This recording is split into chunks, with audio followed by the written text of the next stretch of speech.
Olá, estamos aqui hoje para apresentar nosso seminário da matéria de Direito Internacional Público e ficamos responsáveis por trazer um pouco sobre o dualismo moderado no Brasil. De forma introdutória, a teoria dualista ela traz justamente essa ideia de separação, independência e dualismo, como o próprio nome diz, entre o sistema de direito internacional e o direito interno de cada país.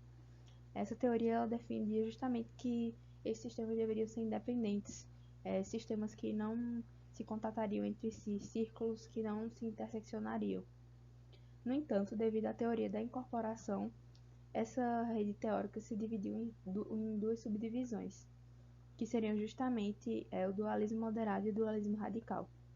O dualismo radical ele traz essa mesma ideia do que o dualismo inicialmente trazia, de independência total e separatismo entre o sistema internacional e o sistema interno de normas. No entanto, o dualismo moderado ele traz de forma mais sutil a possibilidade de incorporar esses sistemas. Então, ele alega justamente de que haveria necessidade de um ato formal de internalização das normas internacionais, que deveria ser feito através de um decreto ou um regulamento executivo. Nesse sentido, não seria necessário uma criação de uma fórmula legislativa para que essa normatividade fosse incorporada e pudesse entrar em vigor no país. Ainda tratando sobre esses diferentes modelos de interação entre o direito interno e o direito internacional, trouxemos aqui um comparativo entre o dualismo moderado e o monismo. Temos que o dualismo moderado ele traz justamente essa ideia de reconhecimento dessa coexistência, que também é autônoma, entre o direito internacional e o direito interno. Então, ela permite justamente essa interação entre os sistemas à medida em que a soberania estatal daquele país e suas normas internas ainda é mantida. Ele foi o modelo proposto de forma majoritária por Machado. Já o monismo, outra vertente teórica, ela defende que existiria a primazia do direito internacional sobre o direito interno. Então, o direito interno estaria submetido ao que fosse decidido internacionalmente. Ele deveria incorporar imediatamente. Dessa forma, essas normas elas são diretamente e automaticamente incorporadas ao direito interno, sem a necessidade desse ato formal defendido, por exemplo, pelo dualismo, e também sem a necessidade dessa preparação legislativa para que ele entre em vigor. Seria realmente de forma automática e imediata.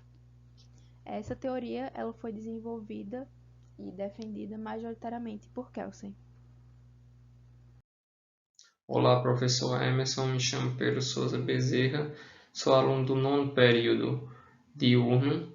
Estou aqui para dar continuidade ao que foi falado pela minha amiga e companheira de grupo, Beatriz Barbosa Lopes, e agora nós vamos dar continuidade com o tema da implementação e da jurisprudência, com relação ao dualismo moderado, que o que é que realmente acontece? A Constituição ela ficou em silêncio, com relação a essa questão sobre como era que devia ser adotado na questão legal os tratados internacionais que o Brasil viesse a fazer parte. Né? Sim, ou seja, ficando a cargo então da mais alta corte do país decidir qual seria, né, o papel, né, legislativo, enfim, normativo que o Brasil exerceria sobre essa questão, né, relativa à entrada dos tratados e qual era o sentido normativo deles, né? Se seria uma lei infralegal, se teria tratamento constitucional, e basicamente o que foi ressaltado é que o tratado internacional ele vai ter a mesma força e a mesma validade de uma lei infraconstitucional, ou seja, uma lei que foi aprovada pelo Congresso Brasileiro, um tratado internacional que venha a ser aceito e ratificado pelo Brasil, ele terá a mesma validade, como se em tese ele fosse feito né, pelo Congresso Nacional na questão de força, de cumprimento. E logicamente que nós sabemos que alguns tratados eles vão ter até mesmo força constitucional em virtude da matéria, como por exemplo alguns tratados com relação a direitos humanos, né, e é algo que é muito importante ser ressaltado.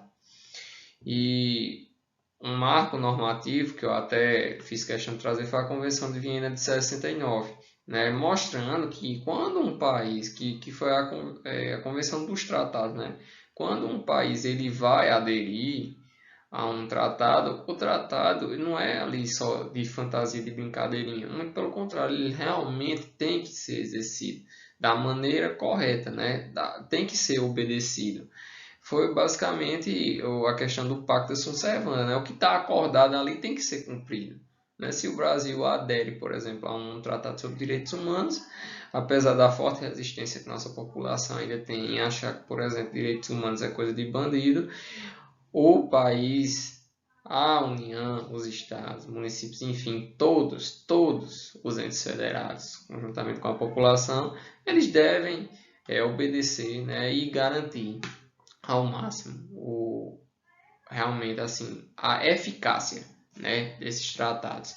Eu até não está constando aqui por conta da numeração dos slides, mas eu deixei até uma questão de uma jurisprudência que eu estou com ela aqui, do relator, que foi Celso de Mello, do julgamento 480 do Distrito Federal, né, que ela traz justamente essa questão de que ele diz basicamente, ó, há duas vontades homogêneas, né, quando vai ter uma ratificação de um tratado, né, que ela pode ser mediante o decreto legislativo, né, ou mediante um decreto presidencial do órgão executivo. Então deixa bem claro essa questão do dualismo, e vejo que esse julgamento foi pela data aqui 97, né, o pleno do Supremo Tribunal julgou isso. O relator foi o ministro Celso de Mello, e ele deixa bem claro essas duas vertentes, sendo assim, de vez, né, implementado o dualismo moderado no Brasil, através, por exemplo, de uma decisão como essa, né, que já vem desde muito tempo.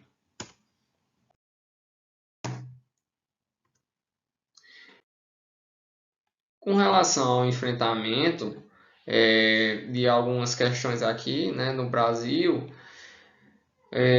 há muitas vezes muitos pensam que há muitas vezes algum tipo de conflito, né, que demande a coexistência entre um tratado e a soberania ou algum tipo de lei infraconstitucional, né, ou até mesmo de uma lei constitucional se haveria algum conflito.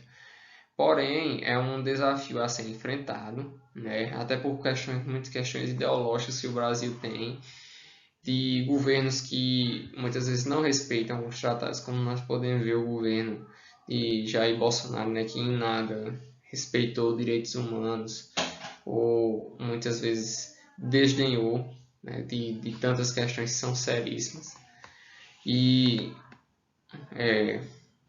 buscar justamente conciliar, né, a legislação que está ali no tratado com o que realmente a gente vive aqui. Por exemplo, o Pacto de San José da Costa Rica.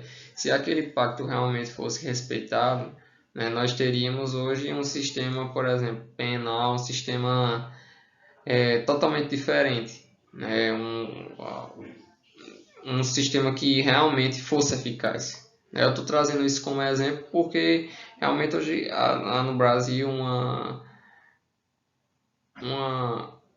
forma de pensar errada, né? Principalmente com relação aos direitos humanos, tudo mais. Esse é um dos casos mais famosos assim que eu trouxe só para a gente ter uma noção. Então, assim, o conflito, né, de competência e tudo mais, de até mesmo questões de soberania. Então, o que, é que a gente deve buscar? O equilíbrio, né? Mas sempre sabendo que se o Brasil ratificou, ninguém obrigou o Brasil a ratificar um contrato, então um tratado.